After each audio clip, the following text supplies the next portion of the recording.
tengo dos amores.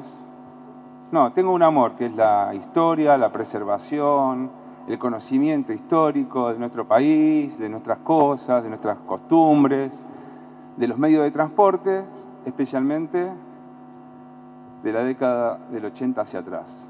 No me gusta nada de lo que le puede llegar a gustar a ustedes, lo moderno.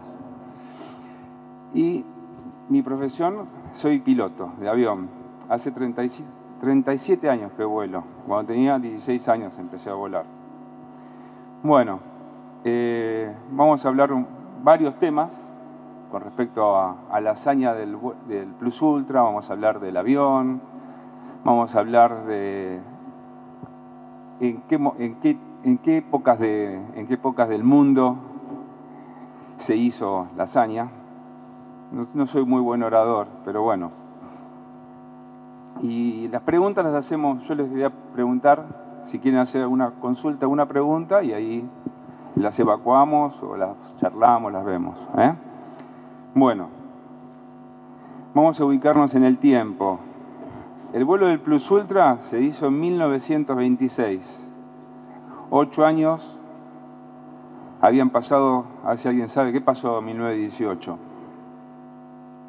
¿Qué terminó en 1918? De los chicos, no valen los maestros, los docentes. ¿Qué guerra? ¿Nadie sabe qué pasó en 1918? ¿El fin de qué fue? De la Primera Guerra Mundial, que fue o la Gran Guerra, de 1914 a 1918.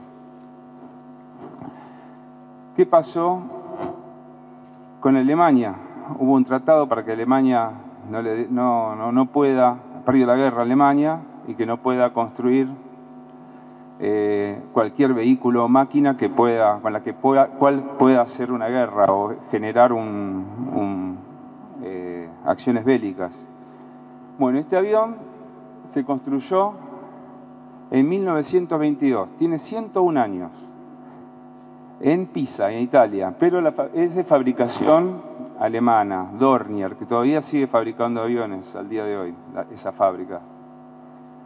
Tiene dos motores ingleses, pues por eso tampoco podían fabricar motores. Marca en inglés sería Napier Lion o Napier Lion, si lo decimos en español. Cada motor es de 12 cilindros. Y ustedes oyeron hablar de los motores en V, por ejemplo el V8, el V6, ¿no? Bueno, es un motor en W. Ahí se pueden ver, ven 4 caños de escapes en cada lado del motor. Bueno, hay otra línea de 4 cilindros en el medio. Son un W12. Son 3 líneas de 4 cilindros cada una. Cada línea de 4 cilindros está alimentada por un carburador. O sea, tiene 3 carburadores en cada motor. Da una potencia de 450 caballos de fuerza. Y tiene una cilindrada, oyeron hablar de centímetros cúbicos, por ejemplo, las motitos nuevas tienen algunas motitos tienen 110, ¿habrán escuchado eso? Una 110, 50, 500, bueno, eso tiene 24.000 centímetros cúbicos. Bastante grandecito cada motor, ¿no es cierto? Bueno, son ingleses, no sé si se los dije. Cada motor tiene su hélice, que podemos decir que es una hélice de 4 palas. Las pueden ver, ¿no? Que es una cruz. Bueno, son 2 hélices. 2 hélices de 2 palas cada una puesta sobre la otra. Tiene un peso máximo de despegue aproximadamente de 7 toneladas, de 7.000 kilos. Esto que ven en los laterales, que son ruedas, bueno, eso el avión no lo utilizaba. Siempre amerizaba. Es un hidroavión, es un avión que ameriza, despega del agua y aterriza, en realidad ameriza en el agua.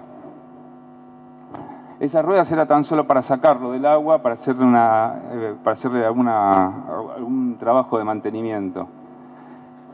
Las aletas de abajo, estas chiquititas, no son alas, son estabilizadores, son flotadores que hace a la estabilidad para que el avión se maneje bien cuando está haciendo de barco, como se puede decir, ¿no es cierto? Cuando está en el agua. Los dos pilotos iban acá, ven afuera de la cabina, digamos, con la cabeza afuera, hablando mal y pronto, ahí. Atrás iba el mecánico y atrás de todo iba el observador. Esto que ven acá, se lo habrán visto alguna vez a un barco, a un bote, se llama cornamusa.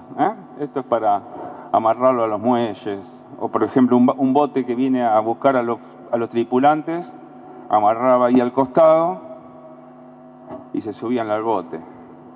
Acá arriba también, acá hay una tapa, que por adentro el mecánico salía y tiraba un cabo o una soga o un ancla también. Bueno, ¿alguna pregunta? ¿Está aburrido el tema? ¿No? ¿Cuántos kilómetros alcanzó a recorrer? Y fueron en total 10.270 kilómetros, pero hizo varias escalas. El avión tenía aproximadamente un alcance, de acuerdo al consumo de combustible, de como mucho 3.000 kilómetros, pero ya a tanque seco, como se dice. Bueno, pueden ver acá, de este lado, como un ventiladorcito. ¿Lo ven? Acá como un ventiladorcito chiquitito. Eso, detrás del ventiladorcito hay un dínamo. ¿Qué genera el dínamo? ¿Qué genera el dínamo? ¿Alguien sabe qué hace un dínamo? ¿Qué? Muy bien, electricidad. Generaba electricidad para mantener alimentada la batería. No tenía celda, no existían celdas. ¿Qué? ¿Qué? Dínamo. Un dínamo. Genera electricidad para alimentar las baterías del avión. No tenía el motor, no generaba electricidad del motor. Y después se ve otro ventiladorcito de arriba, pero de forma horizontal, que ese ventiladorcito lo que hacía era mover la bomba de combustible del avión, de los tanques a los motores, allá arriba. Eso no podía parar de girar. ¿Cómo? ¿Los motores, el avión? No, en realidad con los motores en marcha el avión volaba. ¿Sin esto o el de atrás? Sin el de atrás, el de adelante ese generaba electricidad para mantener las baterías del equipo de radio y un radiogonómetro también, que era otro instrumento que llevaban a bordo, que era la primera vez que se probaba, era algo muy moderno para la época. Bueno. ¿Alguna otra pregunta? ¿Del avión?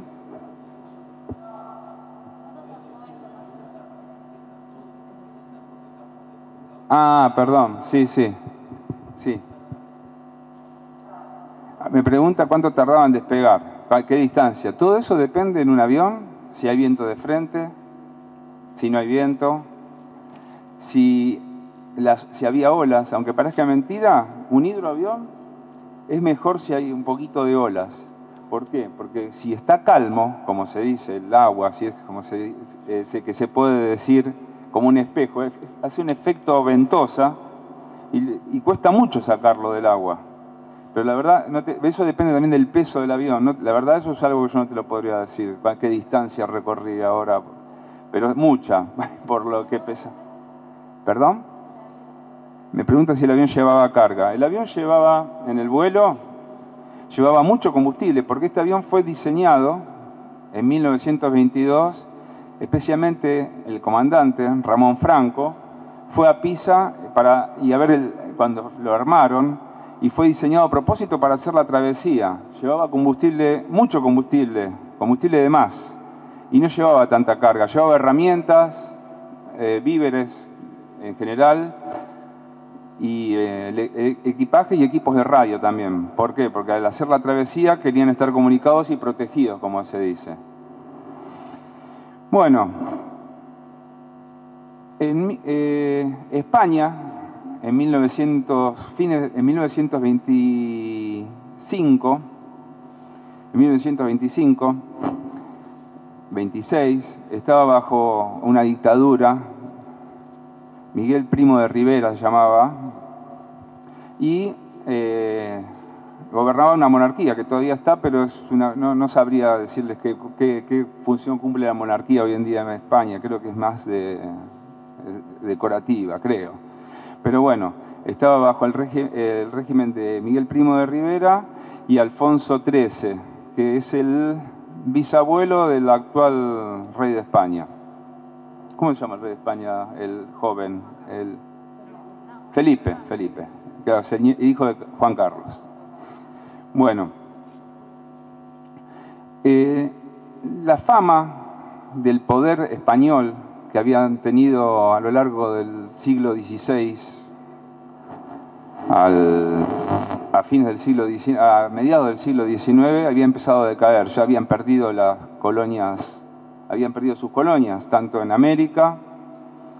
Las últimas colonias españolas en América que perdieron fue Cuba y Puerto Rico, en 1898. Estamos hablando a fines del siglo XIX. Bueno, más una revuelta anarquista que tuvieron en 1917, en plena Primera Guerra Mundial. Estaban perdiendo, había una crisis en el norte de África, donde ellos tenían colonia parte de Marruecos, de la guerra del Rif. Estamos hablando un año antes de 1926, 1925. Uno de los pilotos que mejor actuación tuvieron en esa guerra, que bueno, lograron que se rinda poder apaciguar la rebelión, fue Ramón Franco, el comandante de la aeronave, y su amigo Julio Ruiz de Alda, que es uno que lo acompaña en la travesía. Bueno, tanto Alfonso XIII como Miguel Primo de Rivera apoyan la empresa de cruzar el Atlántico Sur por primera vez en un avión, en una aeronave. Hay antecedentes. En 1919 fue el primer cruce del Atlántico con una aeronave, que fue en el Atlántico Norte. Cruzaron de Terranova, la península de la península de Labrador, no sé si más o menos se ubican en el norte, en Canadá. Un piloto que se llamaba Albert Reid cruza a Irlanda. Después otros dos pilotos ingleses cruzan de Nueva York a Lisboa. Después también cruza un dirigible.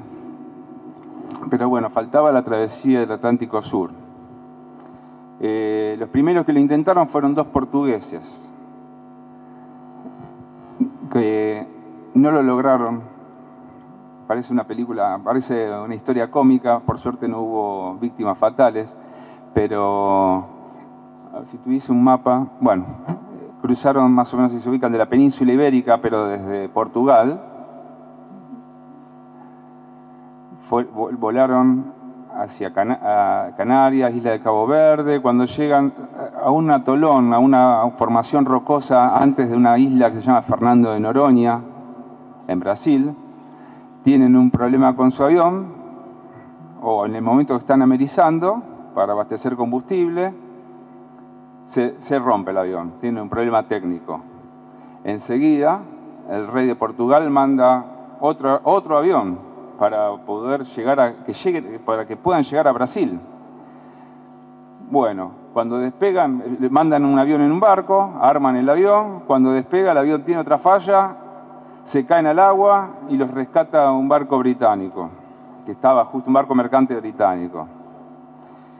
Mandan otro avión y bueno, logran despegar del atolón de San Pedro y San Pablo, Fernando de Noronha, llegan a la costa brasileña, pero bueno, hicieron la travesía del cruce del Atlántico, pero con 3 aviones.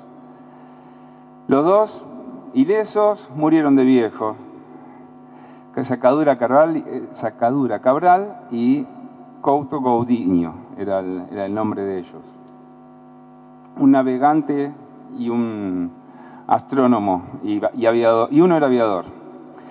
Bueno, entonces España quería sobresalir, poder levantar la fama, la mala fama o que habían decaído, que ya estaban incluso en Argentina, en las colonias españolas ya tenían influencia de otras culturas, de otros pueblos, por ejemplo, los italianos, los portugueses, especialmente los italianos, que eclipsaban a los españoles en lo que es Argentina, lo que es Buenos Aires, ¿no?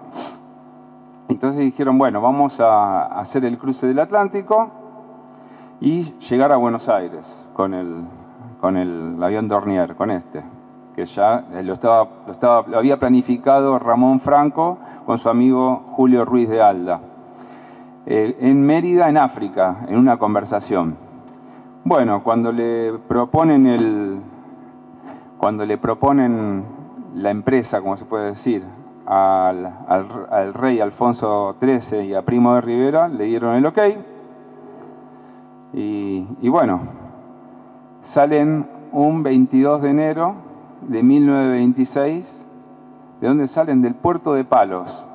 ¿A alguno de los chicos que le suena en algo el nombre de Puerto de Palos? ¿Quién salió del puerto de Palos también? Colón. Cristóbal Colón. Muy bien.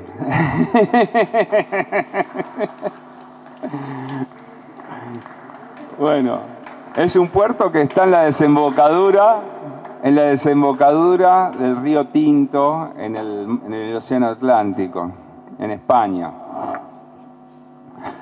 Bueno, y llegaron al archipiélago después de 8 horas de vuelo, llegaron al archipiélago de las Islas Canarias, que es hasta el día de hoy pertenece a España, ese archipiélago de islas, esas islas, está enfrente a África. Bueno, estuvieron ahí sin novedad del vuelo, aterrizaron, los acompañó un periodista a bordo que hizo filmaciones, hay filmaciones del Plus Ultra, de ese vuelo, incluso de la aproximación al amerizaje ahí en las Islas Canarias.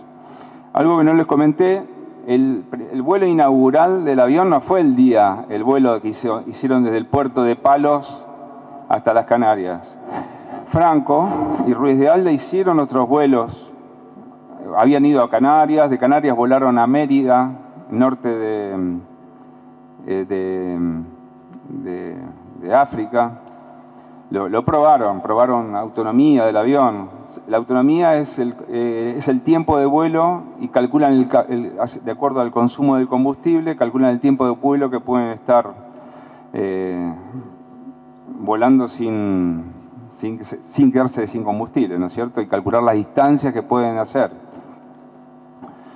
Bueno, y llegaron a Canarias, estuvieron 4 días ahí hasta que la meteorología esté buena también. ¿Qué tenían también? 2 buques, un crucero y un acorazado de la Marina Española que como que los protegían. Estaban siguiendo, se adelantaban a la travesía del avión en caso de que tuviesen algún problema y tuviesen que amerizar para auxiliarlos. Y estaban comunicados por radio con el crucero y con el un destructor no era un acorazado, y con el destructor. Bueno, y despegaron de Canarias a la isla de Praia, que es una isla del archipiélago de Islas del Cabo Verde, una colonia portuguesa en ese momento. También está frente a África, pero un poquitito más adentro en el Océano Atlántico. Ahí el vuelo duró 9 horas 55. 9 horas 55. Bueno, cuando llegaron a la isla de Cabo Verde, les quedaba el gran desafío, volar desde las islas de Cabo Verde hasta la ciudad brasileña de Recife, ya cruzar el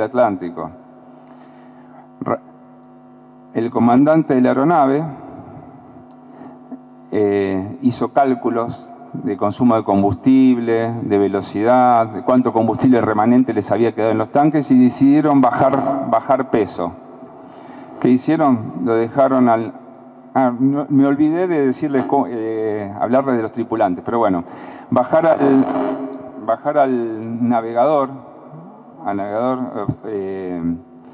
que se llamaba Juan Manuel Durán González, a unos efectos personales de varios, herramientas, víveres, y alivianaron 400 kilos al avión. Al alivianarle 400 kilos, lograron que el avión tenga mayor velocidad con menor potencia. Al aplicar menor potencia, tenía menor consumo. Bueno, ese tramo duró 12 horas 40. Bueno, volvamos un poco a la tripulación. El comandante se llamaba Ramón Franco. Ramón Franco era un comandante de artillería del ejército español. Había nacido en 1896. Era el hermano menor de Francisco Franco. ¿Algunos de los chicos saben quién fue Francisco Franco? ¿No saben? Bueno, fue un dictador español que después de la Guerra Civil Española hasta 1975 gobernó España, digamos, bajo un régimen dictatorial, ¿no? Aunque pensaba diferente a su hermano, bueno, era el hermano. Y después estaba con él su gran amigo, Julio Ruiz de Alda, un capitán de artillería era, y llevaban como observador y navegador a Juan Manuel Durán González, que era un teniente de navío, aviador de la Marina Española, y sabía muy bien manejar lo que era el compás magnético, que es la brújula, un equipo que se había empezado a probar que se llamaba radiogoniómetro. El radiogoniómetro les permitía, por ejemplo, ¿saben lo que es una radio AM? ¿Vieron? Está la FM, la que a todos nos gusta, y la AM, la que escuchaban los viejos, ¿no? Bueno, ya en esa época había muchas radios AM en el mundo. Bueno, el radiogoniómetro era un instrumento que permitía, de acuerdo a la señal de una radio AM, le indicaba hacia dónde estaba esa señal. Y ellos tenían los pilotos, los tripulantes del avión, tenían las frecuencias de la radio AM de cada ciudad donde iban a ir. Entonces eso le ayudó bastante a la travesía. Era algo moderno, muy moderno para la época. Se probó en este vuelo también. Bueno, y llevaba un mecánico, a Pablo Rada, que era un joven de 24 años, había nacido en Navarra, España, lo que se puede decir País Vasco. Era un personaje muy pintoresco que vale la pena algún día saber más sobre él, hay que investigarlo. Tuvimos la visita de la bisnieta de él acá en el museo, un día que estaba cerrado el museo, el de transporte, y justo estaba la directora y en ese momento Eduardo era presidente, ¿no?, de la Asociación de Amigos del Museo, y pudo ver el avión con que su bisabuelo, que es el que está ahí en la proa del avión, ¿lo ven ahí metido en el agujero ese? Bueno, pudo conocer el Plus Ultra. Vino a pasear a Buenos Aires y dijo, voy a ir a Luján a ver el Plus Ultra. Bueno, era un chico que había sido carpintero, que le había enseñado su padre el oficio de carpintero. Después entró a trabajar en una fábrica. Tenía, ¿cómo se puede decir? Bueno, pensamientos de izquierda, que en esa época era era algo muy moderno también incluso, fines del siglo XIX, principios del siglo XX. Pero por las cosas de la vida se enroló en el ejército y aprendió el oficio de mecánico. y se hizo muy amigo de un superior, del comandante Franco, que lo invitó a hacer la travesía del Atlántico. No tan solo por sus conocimientos de mecánica. Siempre Franco dijo que él conocía personas que sabían mucho más que Pablo Rada, pero era muy fiel a él, tenía la valentía, tenía la fuerza y había sido muy fiel a él en la guerra del Rif, en el norte de Marruecos, en 1925. Entonces lo invitó y Rada no dudó en decir que sí, que quería ir. Un joven de 24 años que lo inviten a hacer el cruce del Atlántico Sur en 1926 era un honor. Bueno, volvamos a la travesía. En la travesía, cuando están llegando a Brasil, no llegan a Recife, porque tuvieron mucho viento de frente y de acuerdo al cálculo de combustible se daban cuenta que en cualquier momento se apagaban los motores, se les iba a apagar los motores y iban a tener que amerizar de emergencia y iban a quedar en el medio del océano. Entonces se desviaron a una isla brasileña que se llama Fernando de Noronha. Ahí los esperaban con fogatas, luces, de todo tipo, por las dudas que se les haga de noche. Bueno, el sol les ganó. Atardeció antes de que americen, pero bueno, amerizaron sin novedad. Cuando fueron a chequear los tanques de combustible se dieron cuenta que si volaban 5 minutos más, se les apagaban los motores. Bueno, ahí en Fernando de Noronha abastecen de combustible y siguen hacia la ciudad brasileña de Recife, a donde iban a ir originalmente. En ese vuelo fue de 12 horas 40. Este vuelo de Fernando de Noronha a Recife lo hacen en 3 horas 40. Bueno, ahí tienen una falla técnica que empieza a vibrar el avión y se dan cuenta que se les rompió una de las hélices traseras. ¿Se acuerdan que les dije que cada hélice no es una hélice de 4 palas? Son 2 hélices, ¿se dieron cuenta? Una arbulonada a la otra. Y fíjense que en la hélice trasera del avión hay una sola. ¿La pueden ver? Una sola, sí. No hay 4. Hay 2, no 4 palas.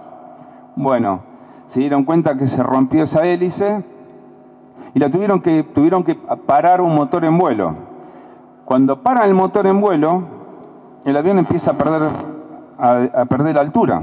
Para que el avión pueda seguir volando, el comandante necesita descender para que el avión pueda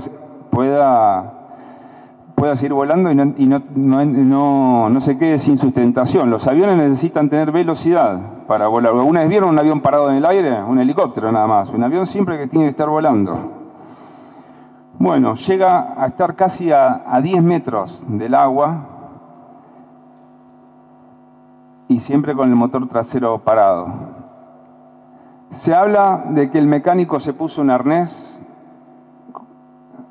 y por arriba de los motores caminó y sacó la hélice. Eso es algo que todavía la historia no me lo asegura y digamos también el criterio no es algo que yo todavía no lo puedo asegurar, de que haya sacado una hélice y hayan puesto el motor en marcha trasero de nuevo. Bueno, llegaron a Recife. Para mí llegaron con un solo motor operando, con el delantero y el de atrás, el trasero apagado. Sacaron la hélice que estaba defectuosa, que estaba rota, y se quedaron con una hélice de 2 palas en vez de una de 4 palas. ¿La pueden ver los que están de este lado? Que aquella es una sola pala, es una sola hélice. Y estas son 2. Bueno, al sacarle esa hélice, el avión perdió 50 caballos de fuerza. Digamos, el motor delantero tenía más potencia que el trasero. Ya había ahí una asimetría, una diferencia de potencias. Bueno, en Recife, obviamente, ya tocaron el continente, lo reciben con mucha euforia. En todas las asociaciones españolas de la ciudad los invitan a agasajos,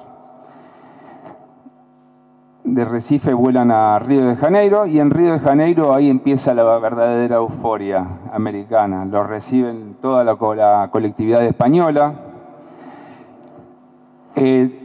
Como decía Franco, Ramón Franco decía, era más el sacrificio en ir a agasajos, cenas, que la gente los invadía. A Franco en Río de Janeiro le arrancaron los botones del uniforme. Y bueno, y Pablo Rada, que era un joven de 24 años, que lo pueden ver ahí, dicen que le llegaron a poner la policía en la puerta de su habitación, decían, para que no se escape, o porque también había muchas chicas que querían ir a conocerlo, a Pablo Rada. Y bueno, dicen que era más el desgaste físico por la fiesta, los agasajos, las comidas. Se dice que Julio Ruiz de Alda, cuando amerizaron en Río de Janeiro, por 4 días no supieron dónde estuvo, por ejemplo. Bueno, despegando de Río de Janeiro, iban a poner prueba a Buenos Aires, pero como les dije, tenían ya un problema en el motor trasero, que les entregaba menos potencia, empezaron a dudar del consumo de combustible, del estado del avión, y cuando estaban ya cerca de Montevideo, que dice que habían empezado a tirar fuegos artificiales, y aparte del ruido, del ruido de los motores, dice que escuchaban como explosiones, y eran los fuegos artificiales de la gente festejando el paso del Plus Ultra por Montevideo, y deciden amerizar en Montevideo. Ya estamos al 9 de febrero a todo esto. Cuando amerizan en Montevideo, lo recibe el presidente del Uruguay en ese momento, los invitan a las asociaciones españolas, estamos hablando del 9 de febrero al mediodía. Chequean el avión y preparan su partida para el otro día ir a Buenos Aires. Como en Buenos Aires los esperaban el 9 de febrero, ya había mucha gente en lo que hoy día es el Aeroparque, la Costanera, ubican esa zona de Buenos Aires, la Costanera, los carritos, bueno, estaba lleno de gente, autos, gente que había llevado reposeras, estamos hablando, febrero, pleno verano. Dijeron, no, si vienen mañana nos quedamos. Dicen que esa noche la Costanera llena de gente, de autos, dice que el comercio aumentó muchísimo en Buenos Aires, hubo muchísimo consumo, y entre esas personas que lo estaban esperando a los tripulantes del Plus Ultra, había un español que trabajaba en un hotel que se llamaba Apolo, en la zona de Avenida de Mayo. ¿Por qué se caracteriza la Avenida de Mayo en Buenos Aires, los chicos? ¿La conocen a la Avenida de Mayo, la que nace en la Casa Rosada y termina en el Congreso? ¿Nunca la vieron? Bueno, se caracteriza por la comunidad española, muchos restaurantes españoles, muchos hoteles. Si ven la arquitectura, es muy parecida. Si ven una foto de Madrid, es muy parecida. Bueno, ahí trabajaba el tío, en un hotel, el tío de Pablo Rada. Era uno de los que estaba ahí esperándolo.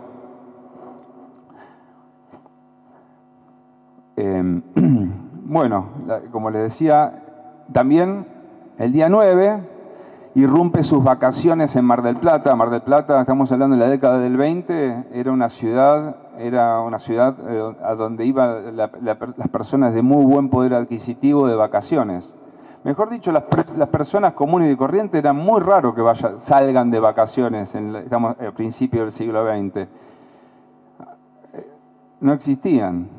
Yo tengo familiares que vivían en el campo y que no existían las vacaciones, existía el domingo para descansar, pero sí, iban a misa, se comían en familia, hacían alguna otra cosita y al otro día había que seguir trabajando. Bueno, y que irrumpe las vacaciones fue el presidente de la República Argentina, que era Marcelo Torcuato de Alvear, y su señora, van el día antes, viajan el día, toman el tren para ir a recibir al Plus Ultra el día 10 y ya desde el balcón de la Casa Rosada, buscando en el Río de la Plata el punto que se acercaba y amerizó en lo que es el puerto de Buenos Aires, ya el día 10 al mediodía. Bueno, una euforia total. Los recibieron como ahora recibiesen a los jugadores de la selección o como las estrellas de rock. Bueno, una vez acá, todas las asociaciones españolas de todas las ciudades del país les mandaban cartas, obsequios. Los invitaron a varias ciudades, fueron a Mar del Plata, fueron a Córdoba, fueron a Rosario. En Rosario, en esos días, 3 días después, ¿alguno de los chicos conocen una estación ahí cerca de San Miguel que se llama Maquinista Sabio? ¿Oyeron hablar de Maquinista Sabio? ¿Una localidad? ¿Le suena? Bueno, el 13 de febrero el maquinista Francisco Sabio, que era un maquinista de Ferrocarril Central Argentino, bate un récord de velocidad en unir Buenos Aires, Rosario. Sale con los diarios a las 3:40 de la mañana de retiro y en Rosario a las 7 de la mañana, el 13 de febrero, estamos hablando 3 días después que llegó el Plus Ultra. A las 7 de la mañana en Rosario estaban leyendo los diarios de Buenos Aires a la misma hora que lo estaban leyendo los porteños. Así que justo hubo una ola de récords. En el diario, en la prensa, en la aviación y en los ferrocarriles. Bueno, después de unos días se entera Ramón Franco, la idea de él era cruzar a Chile, cruzar la cordillera, seguir por el Pacífico hasta Panamá, no sé si más o menos se ubica donde está Panamá en Centroamérica, de ahí volar a Cuba, Estados Unidos, Canadá y cruzar por el norte y volver a España.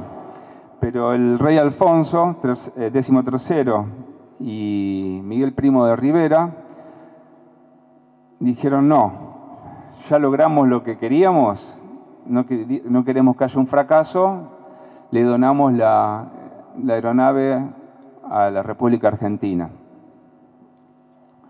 Cuando Ramón Franco se entera de eso, se enfurece, se pone muy mal y estaba justo en un agasajo y cuando escucha eso o se entera de eso, se encierra en su habitación por unos días sin hablar con nadie. Bueno, pasa el 5 de abril, vuelven en un barco a España, también los reciben, lo ovacionan. Ramón Franco pasa a ser el héroe de España en ese momento. Y bueno, vamos a hablar un poquitito de cada uno de ellos después de la hazaña del Plus Ultra. Vamos a hablar del avión, que es más corto, y después hablo un poquito de ellos. El avión queda para la Marina. Lo usaron muy poco tiempo, muy pocas veces, y lo dejaron en Bahía Blanca, en la base aeronaval Espora, y quedó abandonado.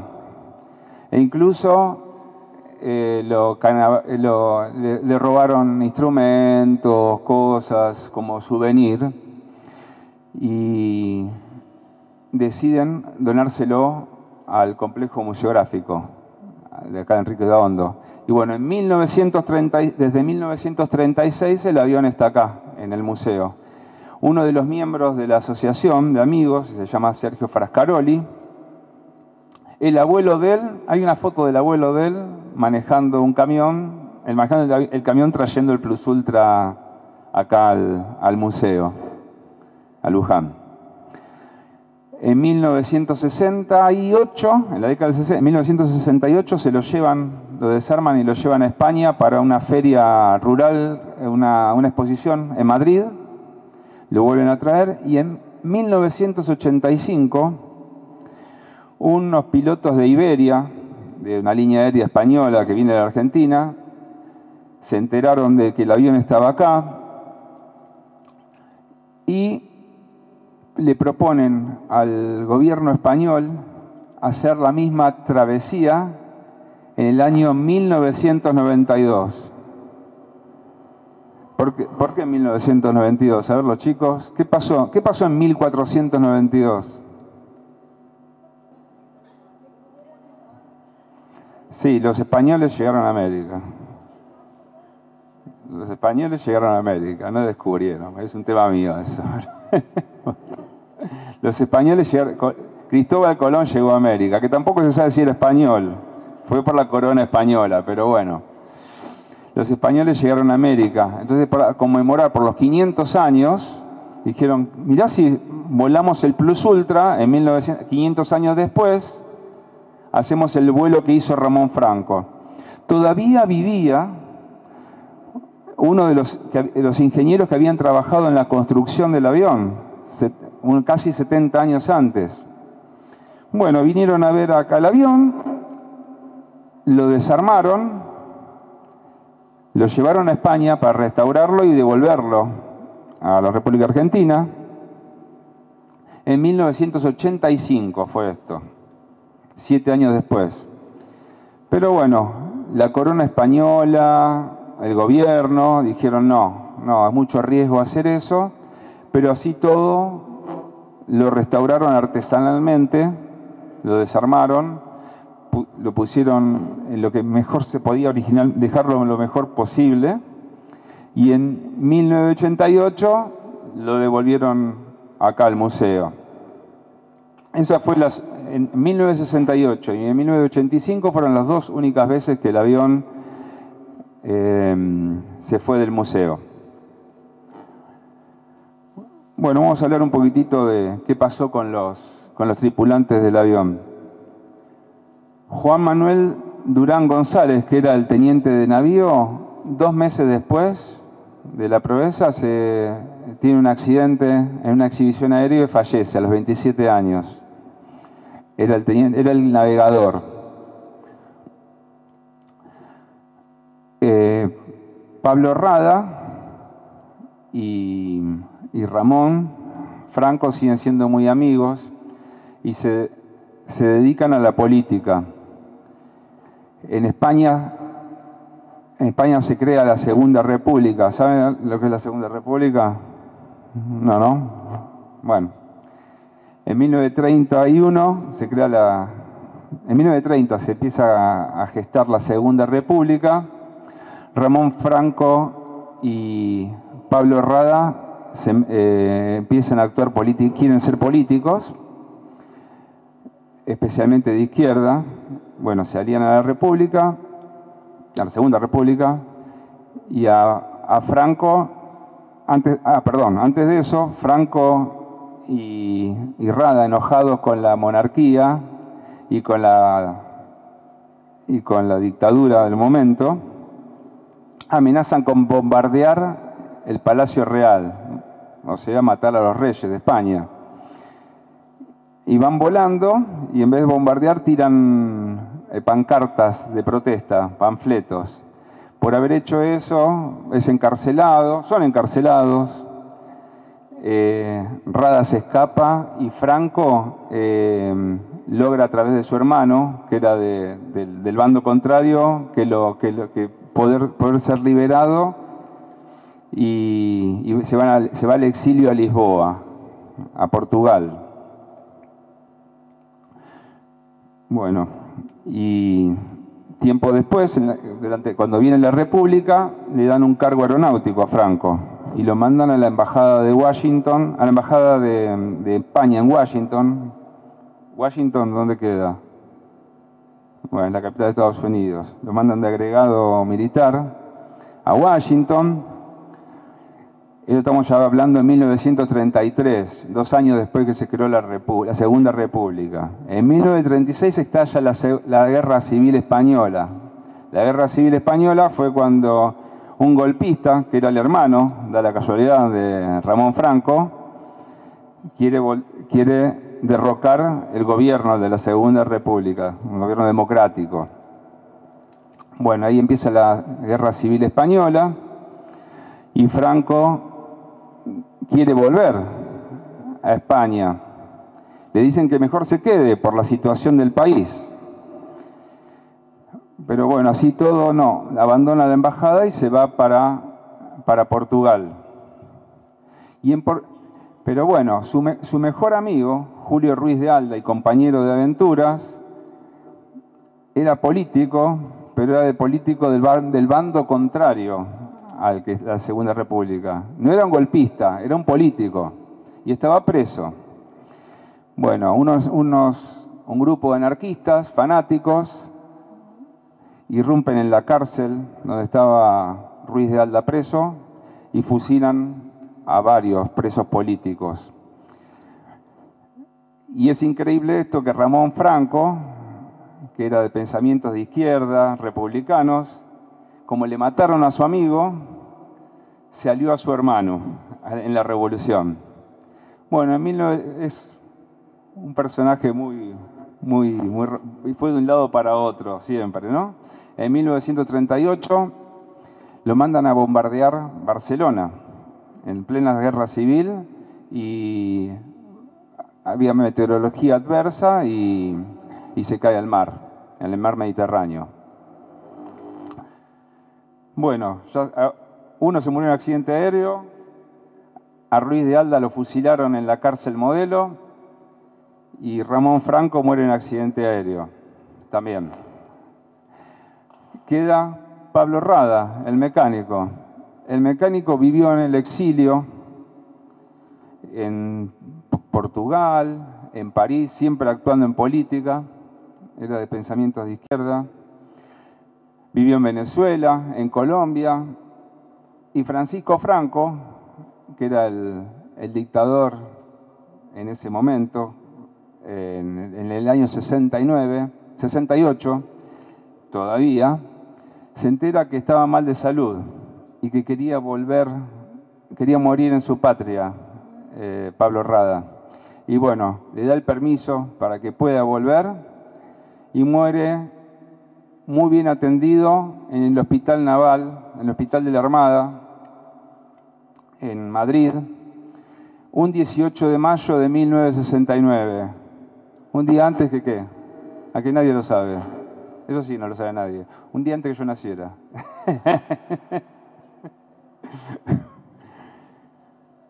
Bueno, ¿alguna pregunta? ¿Dudas? A los grandes también. ¿Alguna duda que quieran evacuar? Pregunta si se puede usar. No, los motores están, como se dice, se oxidaron adentro, los pistones, adentro del cilindro y están agarrados. Más otras cosas más que se vencen por años, por la antigüedad de los materiales. 4.000 litros de combustible de carga. Es para llevar pasajeros este avión, pero como se diseñó para hacer la travesía, le pusieron tanques de combustible de más. Los tanques de combustible están más o menos desde aquí, donde empieza la aleta estabilizadora, hasta el final. ¿Algo más? ¿Alguna pregunta? ¿Alguna duda? ¿Algo que me quieran corregir? Que dije muchas veces, bueno, no tengo mucha oratoria, pero bueno, bueno.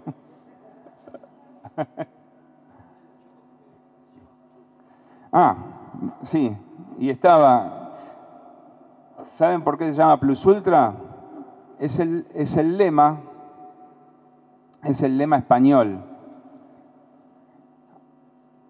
Ustedes oyeron hablar del mundo antiguo, antes del descubrimiento de América, oyeron hablar de los elefantes, el mundo europeo, pensaban que el planeta era un disco sostenido por elefantes, los elefantes arriba de una tortuga, bueno. En el mundo antiguo, todo el comercio, el mundo antiguo no, el mundo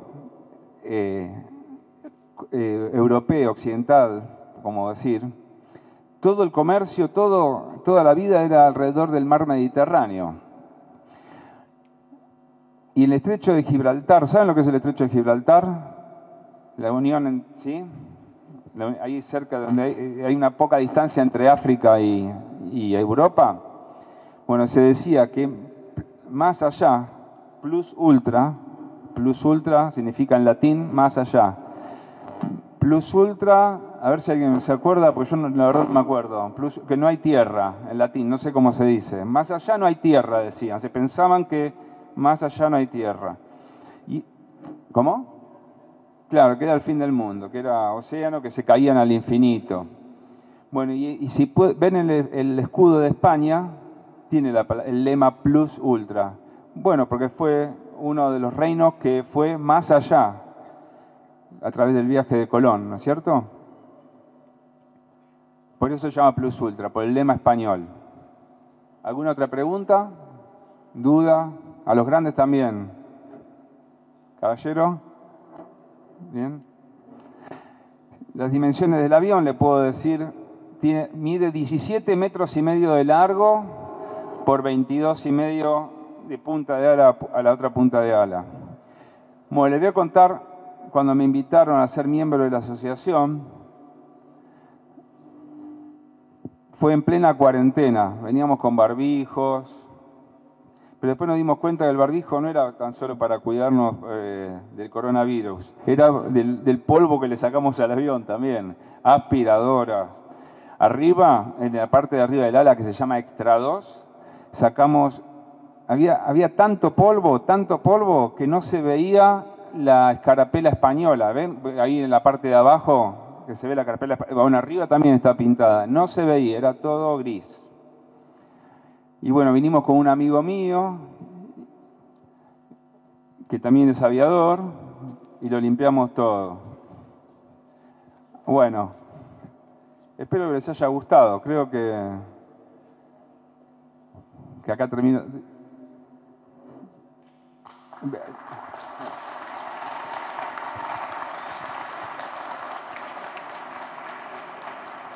Hay algo que me olvidé de decirles, acá me ayuda el amigo. La velocidad promedio del avión durante toda la travesía fue aproximadamente de 170 kilómetros por hora. No estaban esas ruedas, acuérdense, las ruedas de madera esas no. Bueno.